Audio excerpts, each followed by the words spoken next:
Assalamualaikum warahmatullahi wabarakatuh. Salam rahayu untuk semuanya yang masih setia di channel Asosiasi Kundalini Indonesia. Semoga kita semua makin sehat, makin bahagia dan bahagia. Nah, kali ini saya akan membahas tentang kenapa Kundalini itu tidak bisa bangkit dengan sempurna. Dan sebelum ke sana saya akan infokan bahwa tanggal 23 Maret ada pelatihan saya di Jakarta, pelatihan Asosiasi Kundalini Indonesia di Jakarta. Dan insya Allah selanjutnya pelatihan selalu di Jakarta. Bagi Bapak Ibu yang berminat dan ingin meningkatkan kualitas energinya, silakan bisa datang di Jakarta. Silakan segera daftar dan saya akan bantu untuk bisa mengkoreksi, memahami, dan menterapi dan membangkitkan Kundalini dengan baik menuju sempurna. Insya Allah kalau Anda memang hambatannya tidak banyak, di saat pelatihan Anda bisa sempurna. Tapi kalau hambatannya banyak, ya harus melalui tahapan dan bisa dipercepat. Nanti saya akan koreksi, saya akan pahami, jadi Anda bisa membangkitkan Kundalini dengan sempurna. Baik. Kenapa Kundalini tidak bisa bangkit dengan sempurna?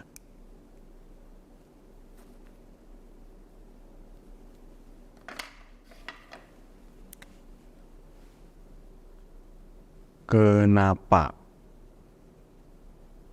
Kundalini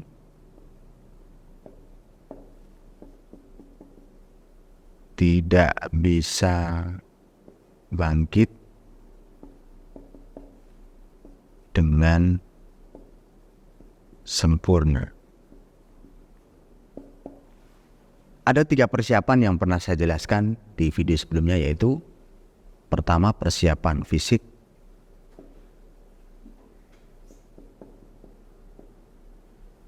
kemudian kedua persiapan mental atau emosional atau jiwa. Kemudian yang ketiga adalah persiapan spiritual. Nah, ini harus didasari dulu atau jadi fundamental, dasar Anda untuk membangkitkan Kundalini.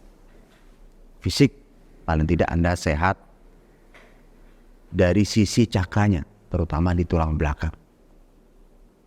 Tulang belakang, ya, jalur sumsumnan. Jika tidak sehat, apakah tidak bisa? Bisa, jadi harus diterapi dulu biar sehat. Kemudian mental, emosional, jiwa, ini harus dibenahi. Ini bisa dibenahi dalam proses pembangkitan Kundalini. Dan termasuk ini menjadi hambatan kenapa Kundalini tidak bisa bangkit dengan sempurna. Ketika ini adalah sumbernya dari cakra. Ketika cakra kita ada energi negatif, ada hambatan. Apalagi dikuasai oleh kuasa gelap dan juga karma yang mengganggu kehidupan Anda. Ini harus dipersiapkan dulu. Nanti Anda ketika sudah memahami apa fungsi cakra itu, Anda akan bisa mengerti, oh di sini ya. Di sini ternyata saya mengalami hambatan. Misalnya, Anda punya keterhubungan interpersonal yang tidak baik dengan orang lain, atau Anda pernah dilukai atau melukai orang lain sehingga itu menjadi bayangan, menjadi kekhawatiran, menjadi kecemasan dalam diri Anda untuk menuju pada pencerahan ilahi. Anda pada saat menjalankan spiritual itu terganggu terus, itu membayangi, itu membuntuti, itu membuat Anda menjadi tidak bisa fokus. Nah, itu harus diatasi. Ini berpengaruh pada persiapan emosionalnya, persiapan jiwanya, persiapan cakranya. Dari sisi cakra yang lain, kebanyakan dari sisi ini yang menjadi hambatan. Kebanyakan. Dari cakra ajna misalkan, Anda punya pemikiran yang tidak sesuai dengan spiritual Kundalini. Anda punya pertentangan. Misalnya, Anda meyakini bahwa Kundalini itu tidak ada. Ya ketika Anda belajar Kundalini, ya Anda tidak akan menemukan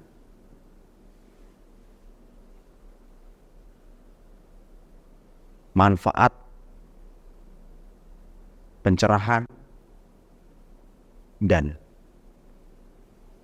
hasil dari kebangkitan Kundalini ini. Karena Anda tidak meyakininya. Anda meyakini tapi ada dua keyakinan yang bertenturan. Misalkan Anda menyebut seperti kemarin ada yang menyebut Kundalini itu ma'ul hayat misalkan. Dan Anda tidak meyakini, saya meyakininya keilmuan tentang ma'ul hayat. Jadi di situ Anda tidak sempurna mendapatkan Kundalini bangkit. Tidak sempurna untuk mendapatkan manfaat dari Kundalini bangkit. Karena Anda punya belief atau keyakinan yang berbeda atau berbenturan. Itu sangat mengganggu proses kebangkitan Kundalini. Nah, persepsi dari itu harus dibenahi ketika sudah ketemu. Oh iya, ini dua pandangan yang beda, tapi sebenarnya satu tujuan. Ketika Anda sudah menerima itu, maka Anda bisa bangkit dengan sempurna. Kemudian, dari cakra, misalkan cakra solar plexus tentang emosi. Ini biasanya dihubungkan dengan intrapersonal dan interpersonal. Dan interpersonal.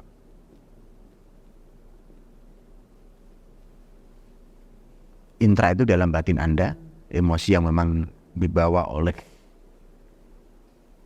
diri Anda sendiri. Anda pemarah, Anda tukang kecewa, Anda baperan, Anda sensitif, yang memang dari kelahiran Anda itu membentuk itu. Dari lingkungan Anda, dari keluarga Anda depresi misalkan. Ini juga harus dibenahi, dinetralkan, dimurnikan.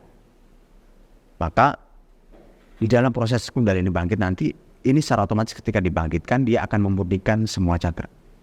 Cuman ketika ada hambatannya, baik dari sisi emosional solar plexus ya, cakra solar plexus ini membentuk emosi seseorang.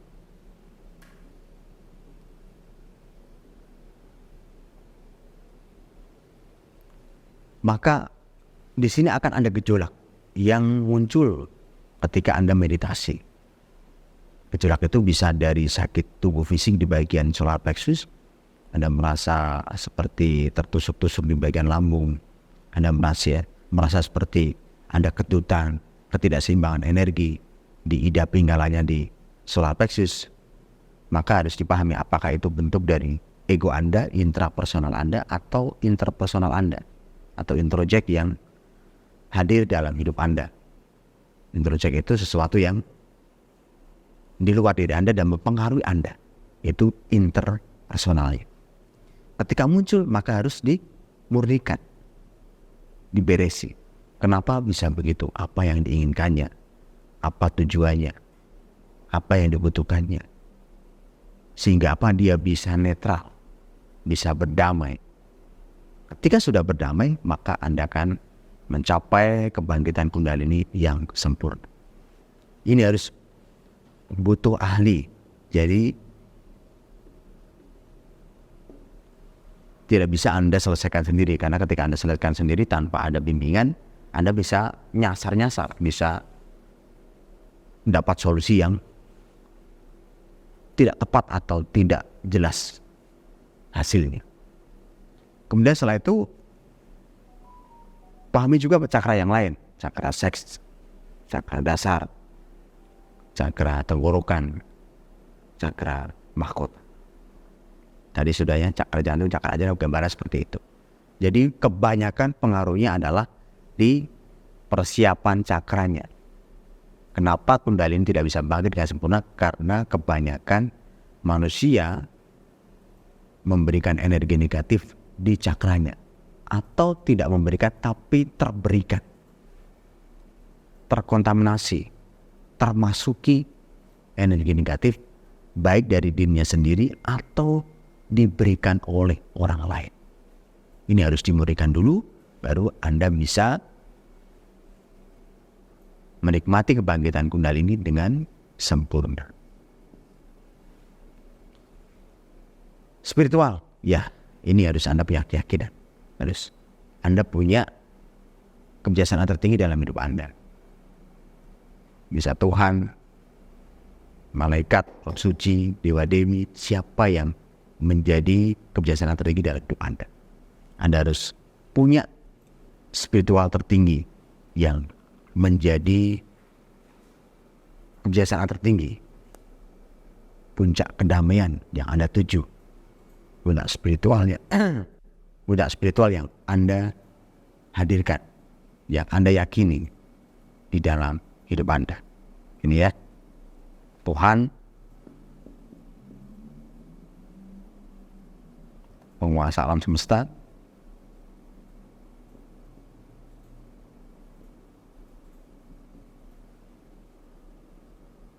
dan lain-lain. Tujuannya satu, yaitu pada Tuhan penguasa alam semesta. Baik, itu adalah gambaran kenapa Kundalini tidak bisa bangkit dengan sempurna. Pahami baik-baik, kemudian murnikan semua unsur yang menjadi pendukung pembangkitan Kundalini dengan sempurna. Dan saya sampaikan lagi bahwa di tanggal 23 Maret 2024 ini saya akan adakan lagi pelatihan di Jakarta. Silakan yang berminat bisa mendaftar ke Mbak Dina di nomor yang ada di bawah video ini. Terima kasih. Salam sempurna, salam rahayu. Assalamualaikum warahmatullahi wabarakatuh.